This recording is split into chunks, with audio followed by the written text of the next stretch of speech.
क्या आपने H1B visa के लिए अप्लाई किया था? तो अब टेंशन मत लीजिए, क्योंकि 2026 के लिए शुरुआती सिलेक्शन प्रोसेस पूरा हो चुका है।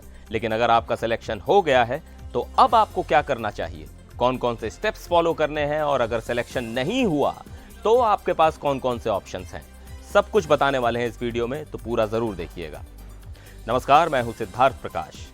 अमेरिका में नौकरी करना हर tech professional, engineer, IT expert या रिसर्चर का सपना होता है, और इस सपने को पूरा करने का सबसे पॉपुलर तरीका है H1B वीजा। लेकिन इस वीजा को पाने का रास्ता इतना आसान नहीं है। हर साल लाखों लोग अप्लाई करते हैं, लेकिन कोटा सिर्फ 85,000 लोगों का ही होता है। और इस बार यानी फाइनेंशियल ईयर 2026 के लिए H1B वीजा की शुरुआती सिलेक्शन प्रोसेस पूरी हो चुकी है।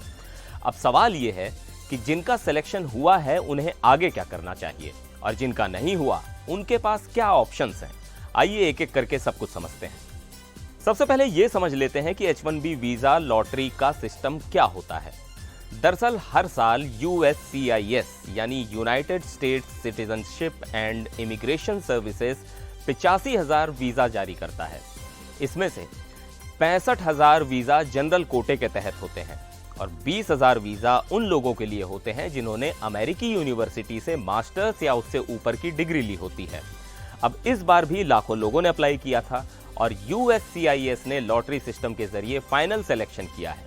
अगर आपने भी रजिस्ट्रेशन कराया था तो आप अपने USCIS अकाउंट में लॉगिन करके चेक कर सकते हैं कि आपका सिलेक्शन हुआ है या नहीं। अब सबसे बड़ा सवाल, अगर सेलेक्ट हो गए हैं तो आगे क्या करना होगा।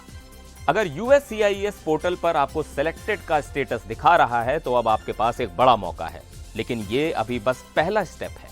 अभी भी कुछ जरूरी स्टेप्स बाकी हैं। पहला, H1B कैप विषय याचिका फाइल करें।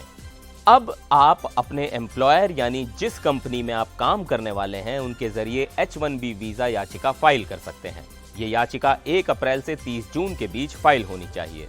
दूसरा, सभी जरूरी डॉक्यूमेंट्स जमा करें।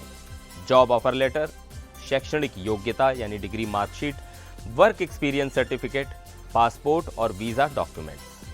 तीसरा, USCIS की अप्रूवल का इंतजार करें। अगर USCIS को आपकी एप्लीकेशन सही लगी तो वो वीजा अप्रूवल भेज देंगे। इसके बाद आप अपने वीजा स्टैंपिंग की प्रोसेस शुरू कर सकते हैं। चौथा, वीजा स्टैंपिंग और अमेरिका जाने की तैयारी करें। अगर सब कुछ सही रहा तो आप H1B वीजा पर अमेरिका जाकर अपनी नई जॉब शुरू कर सकते हैं।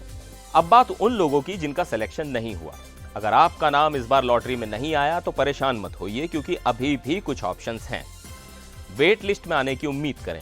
कभी कभी USCIS कुछ रिजेक्शंस या वीजा अप्रूवल के कैंसिलेशन के बाद अतिरिक्त लोगों का चयन करता है। कैप एग्जेम्प्ट H1B की कोशिश करें।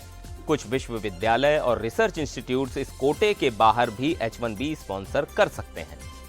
O1 या L1 वीजा ट्राई करें। अगर आप हाईली स्किल्ड प्रोफेशनल्स हैं तो O1 वीजा ले सकते हैं। अगर आपकी कंपनी की ब्रांच अमेरिका में है तो L1 वीजा एक अच्छा विकल्प हो सकता है। ऑप्ट या स्टेम ऑप्ट एक्सटेंशन का फायदा उठाएं। अगर आप पहले से अमेरिका में F1 वीजा पर हैं और स्टेम फील्ड से जुड़े हैं तो आपको ऑप्ट या उसकी एक्सटेंशन मिल सकती है। H1B के अगले राउंड के लिए तैयारी करें। अगली बार के लिए पहले से बेहतर प्लान बनाएं, सही डॉक्यूमेंट्स रेडी रखें और ज्यादा स्पॉन्सरशिप के लिए अप्लाई करें। तो H1B वीजा लॉटरी हर साल का सबसे बड़ा इमिग्रेशन इवेंट होता है, और अगर आप अमेरिका में काम करने का सपना देख रहे हैं तो इसे सीरियसली लेना चाहिए। अगर इस बार सिलेक्शन हो गया हो तो आगे के प्रोसेस को अच्छे से पूरा करें, और अगर नहीं हुआ तो हार मत मानिए, क्योंकि अभी भी कई रास्ते खुले हैं। आपको ये वीडियो कैसा लगा कमेंट में बताइए। फिर मिलेंगे एक और वीडियो में, तब तक के लिए नमस्कार।